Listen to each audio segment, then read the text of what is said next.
Hello friends, मैं रवि स्वागत करता हूं अपने चैनल रवि स्टडी जोन में। तो दोस्तों, जैसा कि मैंने अपडेट आप लोग को दिया था कि मैं प्रैक्टिस सेट स्टार्ट करूंगा नॉन टेक्निकल का। ठीक है, तो आज से अब आपका 28 जनवरी तक लगातार प्रैक्टिस सेट अपलोड करूंगा। ठीक है, तो अच्छे से आप लोग देखिए और रेगुलरिटी बनाइए रखिए ताकि आपको भी समझ में आए और अच्छे से आपको समझ में आए और कंप्लीट आपका सिलेबस ओवरऑल हो जाए। टेक्निकल तो चल ही रहा सिविल के लिए, और नॉन टेक्निकल जो क्लास चलेगा वो सभी ट्रेड के लिए चलेगा। ठीक है, तो अच्छे से आप लोग देखिए, और जिन लोगों ने सब्सक्राइब नहीं किया वो हमारे चैनल को सब्सक्राइब जरूर कर दें, लाइक कीजिए और शेयर कीजिए। ठीक है, और इस बार जो क्वेश्चन का लेवल होगा वो इजी नहीं होगा, मीडियम टू मॉडरेट होगा, या टेक्निकल हो या फिर नॉन टेक्निकल हो। ठीक है, तो धीरे धीरे लेवल को मैं अप करूँगा, सो परेशान ना होइए और अच्छे से पढ़िए। ठीक है, तो देखिए पहला सवाल क्या है।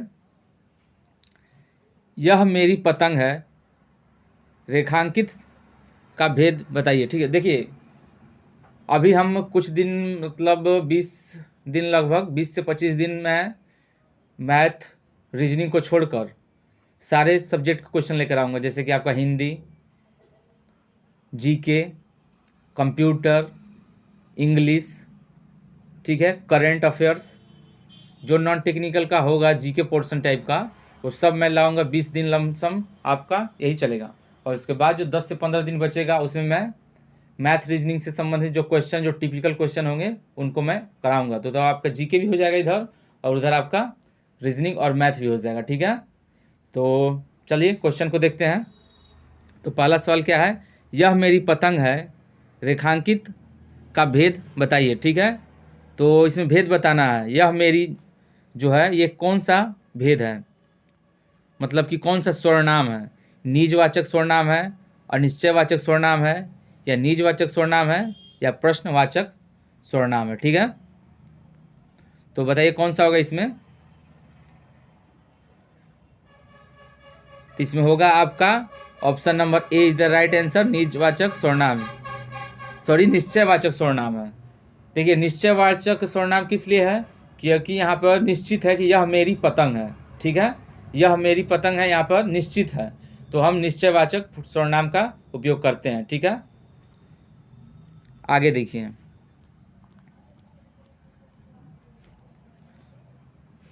मैं रोज पढ़ता हूँ वाक्य में क्रिया विशेषण का भेद। ठीक है, मैं रोज पढ़ता हूँ, इस वाक्य में कौन सी क्रिया विशेषण है। ए स्थानवाचक क्रिया विशेषण, बी रीतिवाचक क्रिया विशेषण, सी कालवाचक क्रिया विशेषण, या डी परिणामवाचक क्रिया विशेषण। ठीक है, तो बताइए कौन सा होगा इसमें। मैं रोज पढ़ता हूँ,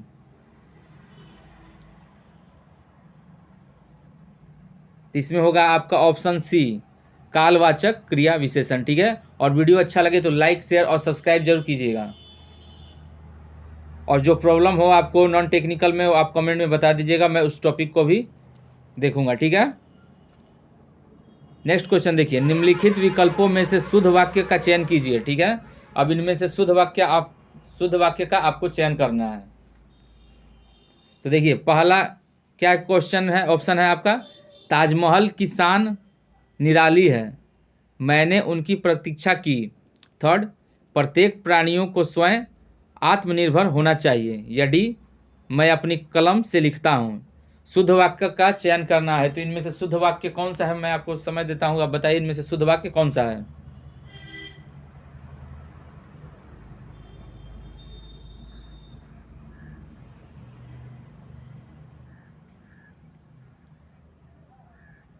तो देखिए इसमें होगा आपका ऑप्शन सी, प्रत्येक प्राणियों को स्वयं आत्मनिर्भर होना चाहिए, ये वाक्य शुद्ध वाक्य है। ठीक है, इसके अलावा जो तीनों वाक्य हैं ये आपके गलत हैं। चलिए नेक्स्ट देखिए। निम्न विकल्पों में से किसी एक की वर्तनी शुद्ध है, चयन कीजिए। ठीक है, मतलब कि सही लिखा हुआ है इन चारों में से, और तीन गलत हैं, तो बताइए कौन सा होगा इसमें आपका सही आंसर।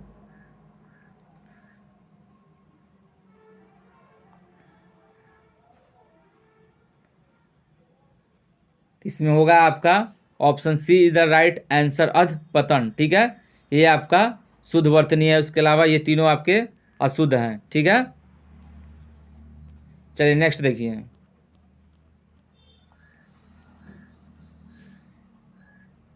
निम्नलिखित वाक्यों में से शुद्ध वाक्य चयन करना है। ठीक है, अब देखिए जो क्वेश्चन जो 2016 में जो पेपर आया था, 2016 का जो पेपर 19 दिसंबर को जो हुआ था, उसी के पैटर्न को लेकर चलेंगे। ठीक है, लेकिन सिर्फ उसी को पैटर्न लेकर नहीं चलना है, उसके अलावा भी पढ़ना। कोई जरूरी नहीं है कि सेम क्वेश्चन उसी टॉपिक से उठाएगा और उसी चैप्टर से न्यूमेरिकल होगा, उसी चैप्टर से रीजनिंग होगा, कोई ज़रूरी नहीं है।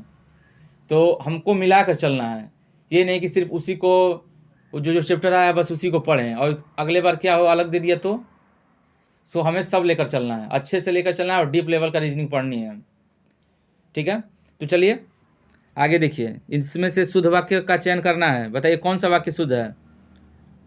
ए, वह एक महिला विद्वान थी। बी, वह एक विदुषी महिला थी। या सी, वो एक विदुषी महिला थी वह। या डी, वह एक विद्वान महिला थी। तो बताइए कौन सा होगा 19 में।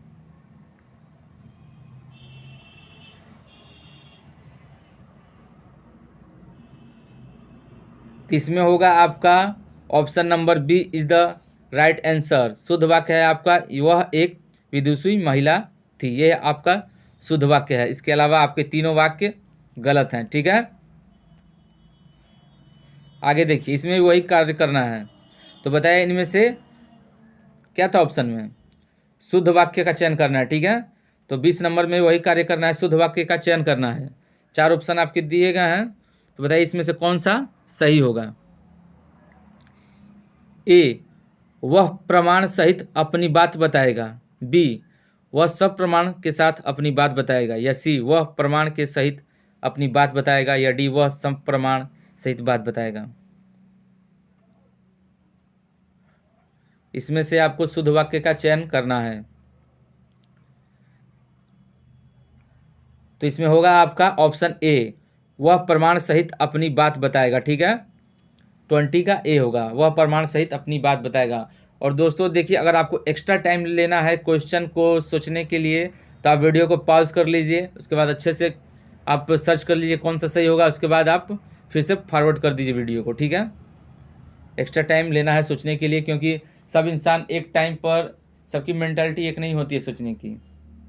ठीक है, चलिए नेक्स्ट देखिए। तो पॉज करके फिर प्ले बटन, फिर पॉज करके आप कर लीजिएगा। चलिए नेक्स्ट देखिए।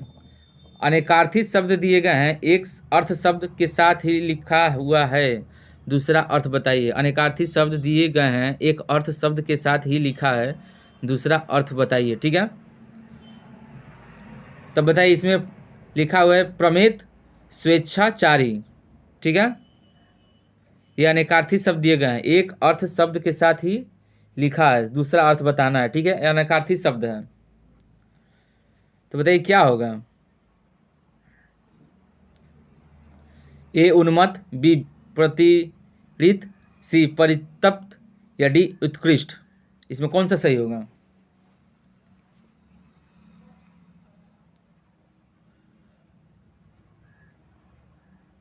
तो इसमें होगा आपका ऑप्शन ए, उन्मत्त। ठीक है, और सेकंड है आपका कनक धतूरा। इसमें कौन सा सही होगा। ए, प्रसाद। बी, कसौटी। सी, आभूषण। या डी, सोना। कनक धतूरा, तो बताइए क्या होगा इसमें। इसमें होगा आपका ऑप्शन डी, सोना। ठीक है, चलिए नेक्स्ट देखिए।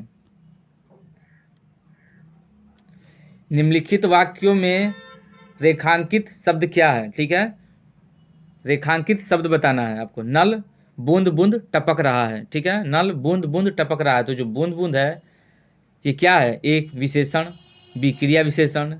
सी, समुच्चय बोधक। या डी, विस्मयादि बोधक। ठीक है, और जो क्वेश्चन आया था इंग्लिश में, उसमें adjective, adverb, noun, pronoun, preposition में कन्फ्यूजन था लोगों को। ठीक है, वो क्लियर मैं कराऊंगा, क्वेश्चन के थ्रू ही क्लियर होगा। ठीक है, अलग से चैप्टर क्लास कोई नहीं चलेगा, टाइम नहीं है, तो क्वेश्चन के थ्रू ही मैं उस टॉपिक को भी क्लियर करूँगा। ठीक है, ताकि आपका वो भी नंबर बन जाए। तो देखिए इसमें बताइए क्या सही होगा। बूंद बूंद कर, नल बूंद बूंद टपक रहा है, इसमें बूंद बूंद क्या है, विशेषण, क्रिया विशेषण, समुच्चय बोधक या विस्मयादि बोधक।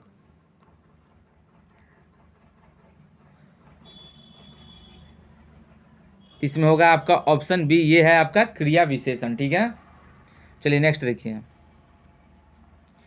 निम्नलिखित वाक्यों में से कौन सा वाक्य शुद्ध है? ठीक है, 4 वाक्य हैं, इसमें से शुद्ध वाक्य बताना है।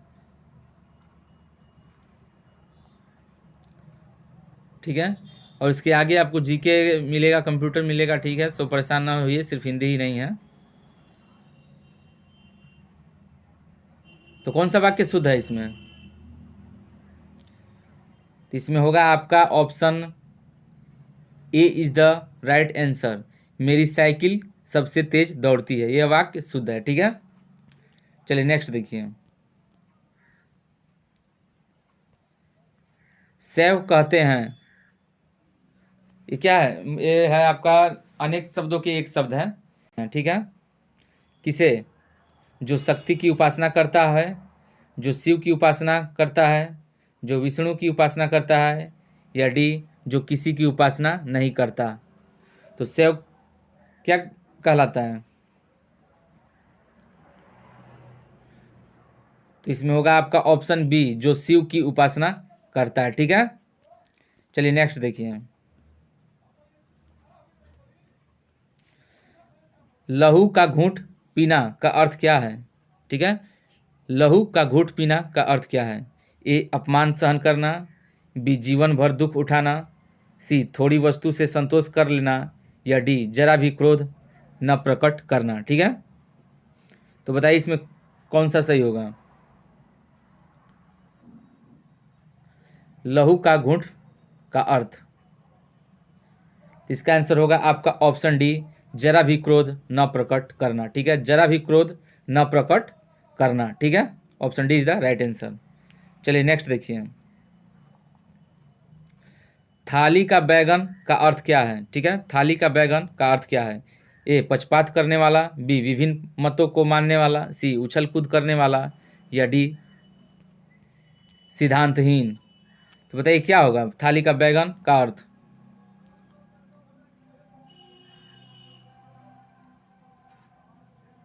तो इसमें होगा आपका ऑप्शन डी सिद्धांतहीन। ठीक है, option D is the right answer. चलिए नेक्स्ट देखिए।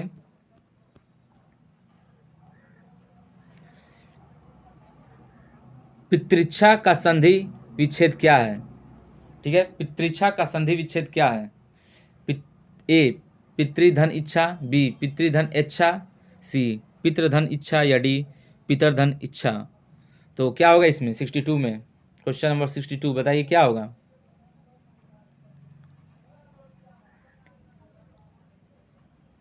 तो इसमें होगा आपका ऑप्शन ए पितृधन इच्छा। ठीक है, option A is the right answer.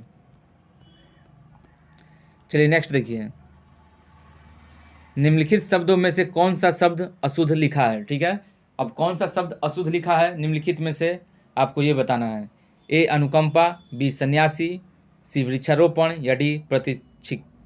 ठीक है, अशुद्ध लिखा हुआ है यानी कि गलत लिखा हुआ है।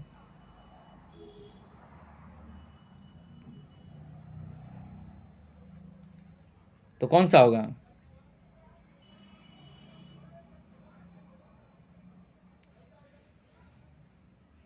तो इसमें है आपका ऑप्शन 65 का होगा आपका ऑप्शन बी, सन्यासी आपका जो है वो गलत लिखा हुआ है। ठीक है, चलिए नेक्स्ट देखिए। निम्नलिखित शब्दों में से कौन सा शब्द शुद्ध है? ए दवाइयाँ, बी गुरु, सी नीति, डी मयंक। ठीक है, कौन सा वाक्य शुद्ध है? सॉरी, कौन सा वर्ड शुद्ध है इसमें?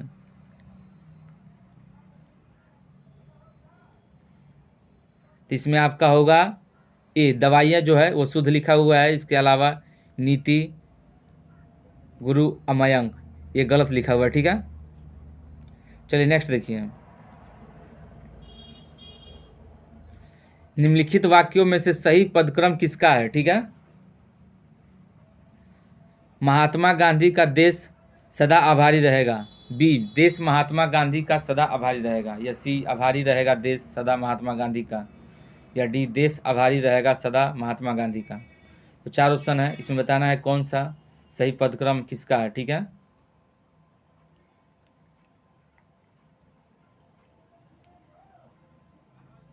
आप लोग पॉज करके भी देख लीजिए, उसके बाद समझ में आए तो उसके बाद प्ले कर दीजिएगा, ठीक है। तो इसमें आपका होगा B, B is the right answer, ठीक है।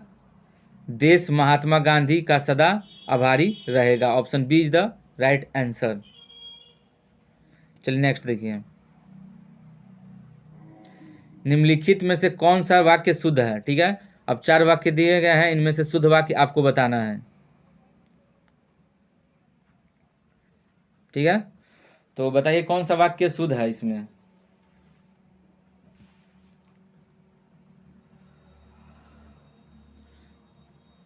तो इसमें होगा आपका ऑप्शन सी, कश्मीर में अनेक दर्शनीय स्थल है, ठीक है। कश्मीर में अनेक दर्शनीय स्थल है, यह वाक्य क्या है, आपका शुद्ध वाक्य है। चलिए नेक्स्ट देखिए, श्याम धीरे धीरे चलता है, धीरे धीरे शब्द क्या है, ठीक है। धीरे धीरे जो शब्द है क्या है, ए क्रिया, बी क्रिया विशेषण, सी विशेषण, या डी इनमें से कोई नहीं। धीरे धीरे शब्द, श्याम धीरे धीरे चलता है, तो धीरे धीरे कौन सा होगा इनमें से, क्रिया होगा कि विशेषण होगा कि क्रिया विशेषण होगा।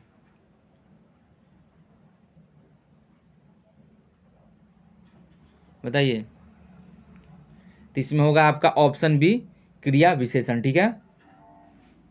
चलिए नेक्स्ट क्या होगा, 24 में आपका क्या करना है, निम्नलिखित शब्दों में से वर्तनी के अनुसार शब्द का चयन कीजिए, ठीक है। निम्नलिखित शब्दों में वर्तनी के अनुसार शब्द, शुद्ध शब्द का चयन करना है, ठीक है। 4 ऑप्शन दिए गए हैं, इनमें से शुद्ध बताना है कौन सा शुद्ध है 24 में, या 25 में भी, दोनों वही काम करना है। तो बताइए 24 क्वेश्चन में कौन सा शब्द शुद्ध है।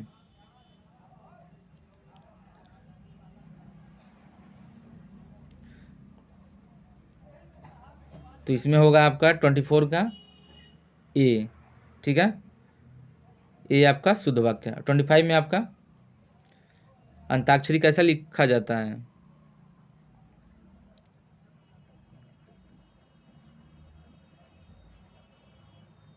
तो इसमें होगा 25 का आपका बी, अंत्याक्षरी, ठीक है। B is the right answer, इसमें A is the right answer, ठीक है। चलिए नेक्स्ट देखिए, निम्नलिखित में से पुल्लिंग शब्द कौन सा है, ठीक है। 4 ऑप्शन दिए गए, इनमें से पुल्लिंग शब्द बताना है, ए नदी, बी पानी, सी इलायची, या डी प्याज। पुल्लिंग शब्द कौन सा है।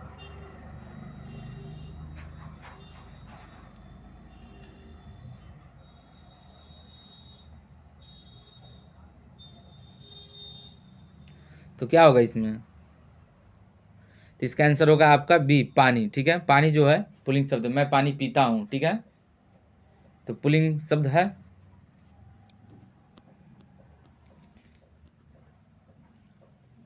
आगे देखिए, संकर शब्द किसे कहते हैं, ठीक है। 4 ऑप्शन दिया गया है, उसमें से बताना है आपको संकर शब्द किसे कहते हैं। ए ग्रामीण भाषा का शब्द, बी संस्कृत भाषा का शब्द, सी ग्रामीण व संस्कृत भाषा के कुछ विशेष शब्द, या डी 2 भाषा के शब्दों से मिलकर बना शब्द। तो कौन सा होगा, संकर शब्द किसे कहेंगे। तो इसमें होगा आपका ऑप्शन डी, 2 भाषा के शब्दों से मिलकर बना शब्द हमारा क्या कहलाता है, संकर शब्द कहलाता है। Option D is the right answer. चलिए नेक्स्ट बताइए, क्वेश्चन नंबर 116, नाक का बाल होना मुहावरे का अर्थ क्या होगा। ए अधिक समीप रहना, अधिक समीप होना, बी कष्ट देना, सी अधिक प्रिय होना, या डी पालतू होना। नाक का बाल होना, ठीक है। तो क्या होगा इसमें,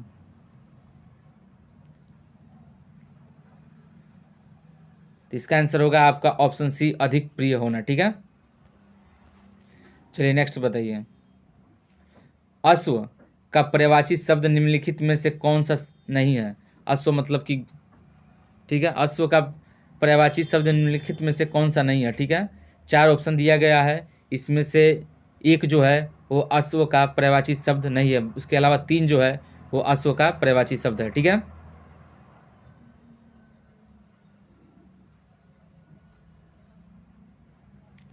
तो क्या होगा इसमें,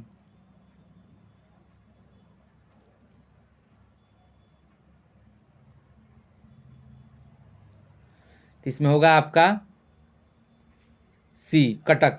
कटक जो है वो अश्व का पर्यायवाची शब्द नहीं है। उसके अलावा अश्व मतलब घोड़ा और घोटक है, ये आपका अश्व का पर्यायवाची होता है, ठीक है। जबकि कटक आपका अश्व का पर्यायवाची नहीं होता। इसमें कौन सा सही होगा, तो option C is the right answer, ठीक है। चलिए नेक्स्ट देखिए।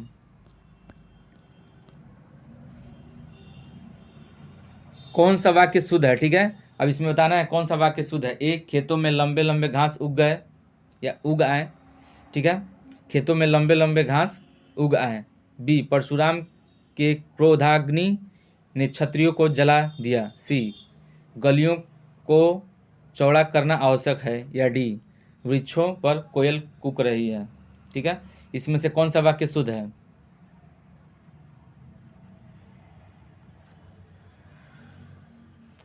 आप लोग पॉज करके उसको वीडियो को देखिए, आंसर चुनिए, उसके बाद प्ले कर दीजिएगा अगर आपको अधिक समय चाहिए तो। इसमें आपका शुद्ध वाक्य होगा सी, गलियों को चौड़ा करना आवश्यक है, ठीक है। यह वाक्य शुद्ध है। चलिए आगे देखिए। अपना मतलब निकालने वाला के लिए उचित शब्द क्या होगा। अपना मतलब निकालने वाला, ए स्वार्थी, बी स्वार्थपरता, सी स्वार्थपरक, या डी कुटिल, ठीक है। तो कौन सा होगा। और आप लोग पहली बार विजिट कर रहे हैं तो हमारे चैनल को सब्सक्राइब कर दें। कोई भी ट्रेड को हो, सिविल, इलेक्ट्रिकल, मैकेनिकल, या फिर आपका एग्रीकल्चर से भी था, फॉरमैन का था जो सिलेबस, अब हम देखे नहीं अच्छा से कौन कौन ट्रेड का था, लेकिन नॉन टेक तो सारे ट्रेड के लड़के पढ़ सकते हैं, ठीक है। तो बताइए इसमें क्या होगा। आपका मतलब निकालने वाला, अपना मतलब निकालने वाला, ठीक है। अपना मतलब निकालने वाला के लिए उचित शब्द क्या होगा। तो ये होगा आपका ऑप्शन ए स्वार्थी, ठीक है। स्वार्थी होता है अपना मतलब निकालने वाला। चलिए नेक्स्ट देखिए। राम ने सुरेश के साथ मित्रता का निर्वाह किया, इसमें भाववाचक संज्ञा है, ठीक है। राम ने सुरेश के साथ मित्रता का निर्वाह किया, इसमें भाववाचक संज्ञा क्या है।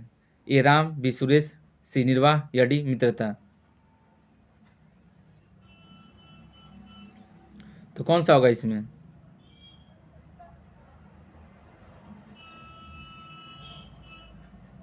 बताइए।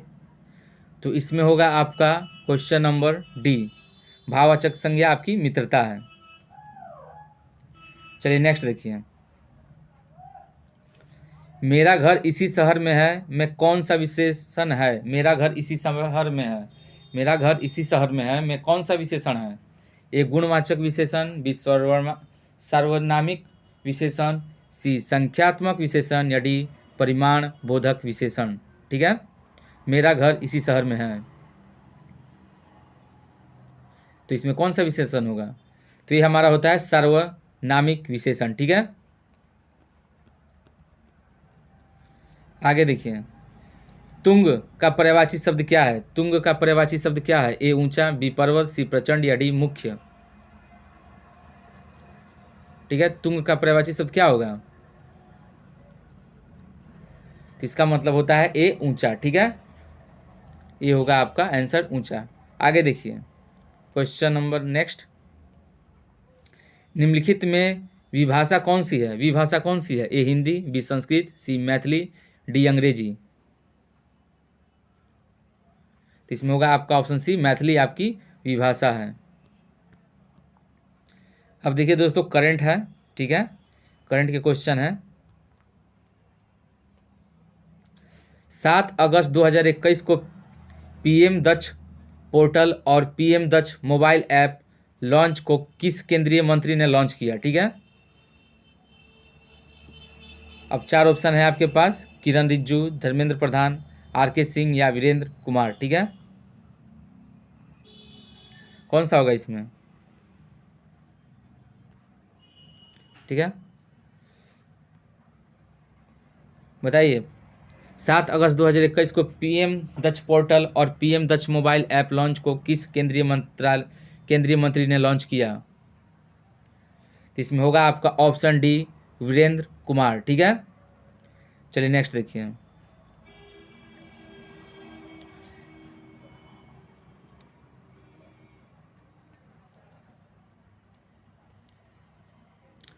संविधान आदेश विधेयक 2021 के हिसाब से किस राज्य में चिन्हित अनुसूचित जातियों की सूची से अबोर जनजाति को हटाया गया? ठीक है, संविधान यानी कि अनुसूचित जनजाति आदेश यानी कि संशोधन विधेयक 2021 के हिसाब से किस राज्य में चिन्हित अनुसूचित जनजातियों की सूची से अम्बोर जनजाति को हटाया गया? ठीक है, अम्बोर जनजाति को हटा दिया गया है। ए असम, बी मिजोरम, सी मेघालय या डी अरुणाचल प्रदेश। तो इसमें होगा आपका ऑप्शन डी अरुणाचल प्रदेश। ठीक है, चलिए नेक्स्ट देखिए। भारत रूस संयुक्त सैन्य प्रशिक्षण अभ्यास इंदिरा 2021 रूस में किस जगह चल रहा है? ठीक है, ए मॉस्को, बी व्लादिवोस्तोक, सी वोल्गग्राड या डी क्रेमलिन। 4 ऑप्शन है, बताइए इंदिरा 2021 फिलहाल कहाँ चल रहा है?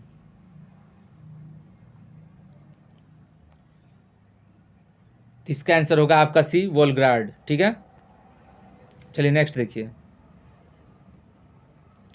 100% कोविड-19 टीकाकरण हासिल करने वाला देश का पहला शहर कौन बना? ए भुवनेश्वर, बी पुरी, सी इंदौर या डी सूरत।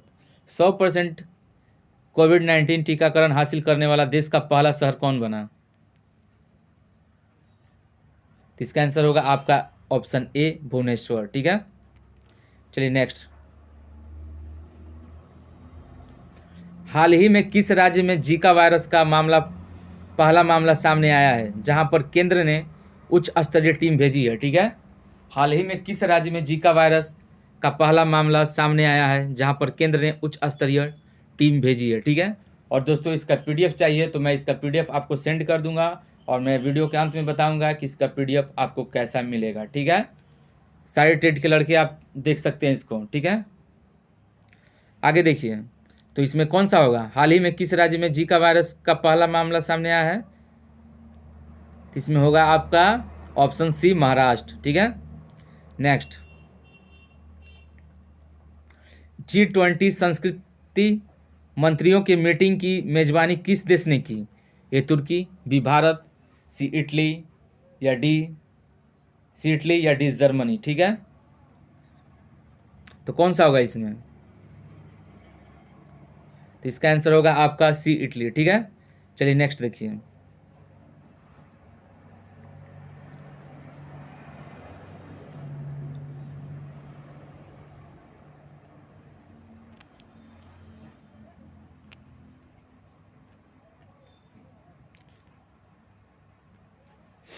चलिए देखिए, इसमें अगला सवाल क्या है हमारा।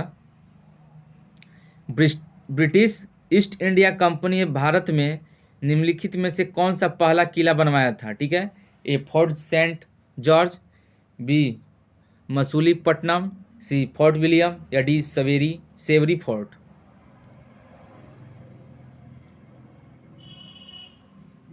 कौन सा होगा इसमें? बताइए। तो इसका आंसर होगा आपका option A Fort Saint George. ठीक है, चलिए नेक्स्ट देखिए। सॉरी, इसके बारे में कुछ जान लीजिए। Fort Saint George British East India Company द्वारा बनाया गया पहला किला था। ठीक है, और फोर्ट सेंट जॉर्ज 1644 में मद्रास में बनाया गया था। 2 पॉइंट भी आप याद कर लीजिए। ठीक है, क्या क्या? Fort Saint George British East India Company के द्वारा बनाया गया था और फोर्ट सेंट जॉर्ज 1644 में मद्रास में बनाया गया था। ठीक है, चलिए आगे देखिए।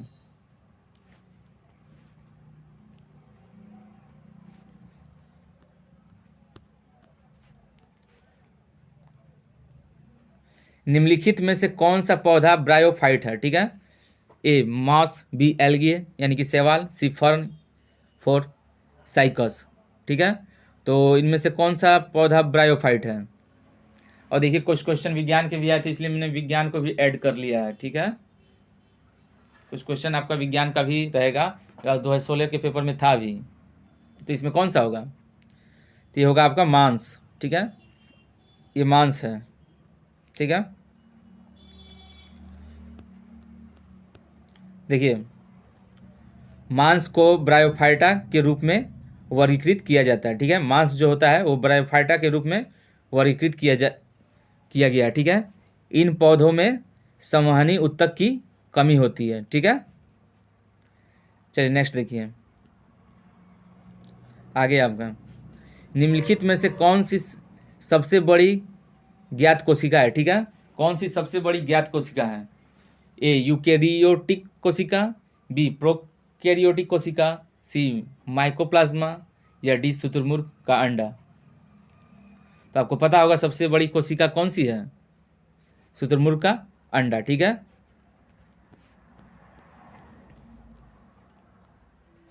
देखिए कोशिका जीवन की संरचनात्मक एवं क्रियात्मक इकाई है। ठीक है, कोशिका, cell is the basic functional unit of life. कोशिका जीवन की संरचनात्मक एवं क्रियात्मक इकाई है। ठीक है, अभी तक की सबसे बड़ी ज्ञात कोशिका शुतुरमुर्ग का अंडा है। ठीक है, आगे सबसे छोटी कोशिका माइकोप्लाज्मा है। ठीक है, और सबसे बड़ी शुतुरमुर्ग का अंडा, और सबसे छोटी माइकोप्लाज्मा। मानव शरीर की सबसे बड़ी कोशिका है तंत्रिका कोशिका। ठीक है, याद रहेगा। आगे देखिए, और वीडियो अच्छा लगे तो लाइक जरूर कीजिएगा। नेक्स्ट, मोनालिसा को खाली जगह पर पेंट किया गया था। ठीक है, तो मोनालिसा को किस जगह पर पेंट किया गया था? लकड़ी, पत्थर, कागज, धातु की चादर। ठीक है, जो पेंटिंग बनी थी मोनालिसा की, तो बताइए क्या होगा इसमें? इसका आंसर होगा आपका बी, लकड़ी। ठीक है, देखिए मोनालिसा नामक पेंटिंग लियोनार्डो दा विंसी ने बनाई थी। ठीक है, यह पेंटिंग लकड़ी पर बनाई जाती है या बनाई गई थी। ठीक है, आगे, इस पेंटिंग का नाम गिनीज वर्ल्ड रिकॉर्ड में दर्ज है क्योंकि इसका इंश्योरेंस विश्व में सर्वाधिक है, जिसका मूल्य 800 मिलियन डॉलर है। ठीक है, चलिए नेक्स्ट देखिए, चंद्रमा के अध्ययन को क्या कहते हैं? ठीक है, चंद्रमा के अध्ययन को क्या कहते हैं? 4 ऑप्शन दिया गया है, सिलिनोलॉजी, कॉस्मोलॉजी, इरिडोलॉजी, या डी प्लेनेटोलॉजी। तो चंद्रमा के अध्ययन को क्या कहते हैं? तो इसका आंसर होगा आपका ऑप्शन है सिलिनोलॉजी। ठीक है,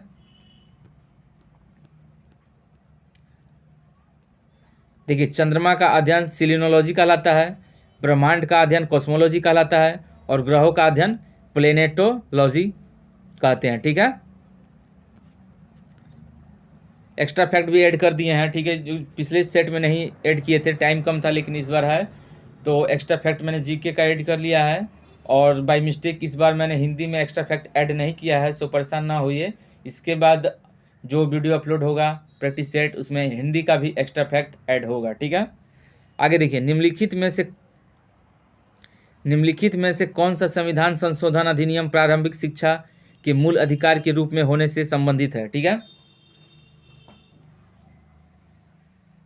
निम्नलिखित में से कौन सा संविधान संशोधन अधिनियम प्रारंभिक शिक्षा के मूल अधिकार के रूप में होने से संबंधित है? ठीक है, 84वां संविधान संशोधन अधिनियम, 85वां संविधान संशोधन अधिनियम, 86वां या 87वां। ठीक है, कौन सा होगा? संविधान संशोधन अधिनियम प्रारंभिक शिक्षा के मूल अधिकार के रूप में होने से संबंधित है।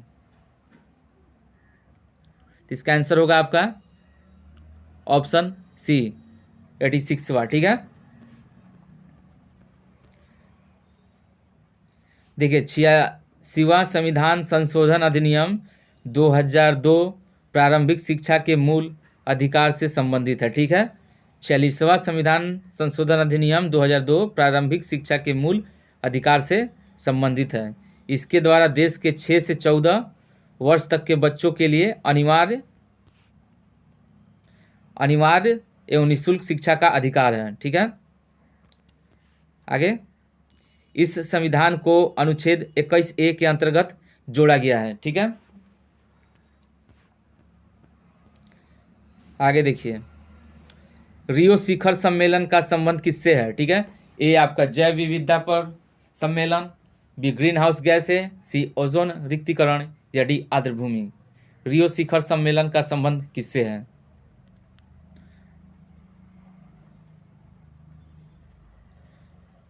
तो इसमें होगा आपका ऑप्शन ए जैव विविधता पर सम्मेलन। ठीक है, ये हमारा रियो शिखर सम्मेलन का संबंध इसी से होता है। ठीक है, अब देखिए कुछ एक्स्ट्रा फैक्ट। रियो शिखर सम्मेलन का संबंध जैव विविधता पर सम्मेलन से है। रियो डी जेनेरियो जो कि ब्राज़ील में है, 1992 में प्रथम सम्मेलन हुआ जिसे अर्थ समिट, पृथ्वी सम्मेलन भी कहते हैं। ठीक है, आगे इसका संबंध पर्यावरण संरक्षण एवं जैव विविधता जैसे मुद्दों से है। ठीक है, आगे हमारा क्वेश्चन क्या है, किस गवर्नर जनरल के काल में अंग्रेजों ने पैरामाउंटसी की नीति को अपनाया? पैरामाउंटसी की नीति को अपनाया किस गवर्नर जनरल के काल में अंग्रेजों ने पैरामाउंटसी की नीति अपनाया? A Lord Dalhousie, B Lord Clive, C Lord Cornwallis, या डी लॉर्ड हेस्टिंग। ठीक है, 4 ऑप्शन दिए गए हैं, इसमें से बताना है आपको कौन सा सही होगा। पैरामाउंटसी की नीति, तो इसका आंसर होगा आपका ऑप्शन ए, ऑप्शन 4। ठीक है, ऑप्शन 4 लॉर्ड हेस्टिंग। ठीक है, ओके, आगे देखिए, उसके बारे में कुछ एक्स्ट्रा फैक्ट देख लीजिए। लॉर्ड हेस्टिंग 1813 से 1823 तक गवर्नर जनरल रहा। ठीक है, लॉर्ड हेस्टिंग कब तक गवर्नर जनरल रहा? 1813 से 1823 तक। इन्होंने पैरामाउंटसी की नीति की शुरुआत की। आगे देखिए, कावेरी नदी बेसिन भारत में कितने राज्यों में फैली है? ठीक है, कावेरी नदी बेसिन भारत में कितनों राज्यों में फैली है? ए 2, बी 5, सी 4, या डी 3। इनमें से कौन सा होगा? कावेरी नदी बेसिन भारत में कितने राज्यों से फैली है? तो इसमें होगा आपका ऑप्शन 3 यानी कि 4। कावेरी नदी बेसिन भारत के 4 राज्यों में फैली है। ठीक है, देखिए कावेरी बेसिन तमिलनाडु, कर्नाटक, केरल और केंद्र शासित प्रदेश पुदुचेरी के राज्यों में फैली हुई है। ठीक है, तो 4 थे ना, कौन कौन? तमिलनाडु, कर्नाटक, केरल और पुडुचेरी। ठीक है, ये 4 हैं, वहाँ पे ये कावेरी बेसिन फैली हुई है। आगे देखिए, किस स्मारक को भारत का राष्ट्रीय स्मारक कहते हैं? A India Gate, B gateway of India, C Rajghat, या डी लाल किला। तो किस स्मारक को भारत का राष्ट्रीय स्मारक कहते हैं? तो इसका आंसर होगा ए इंडिया गेट। ठीक है, इंडिया गेट भारत का राष्ट्रीय स्मारक कहलाता है।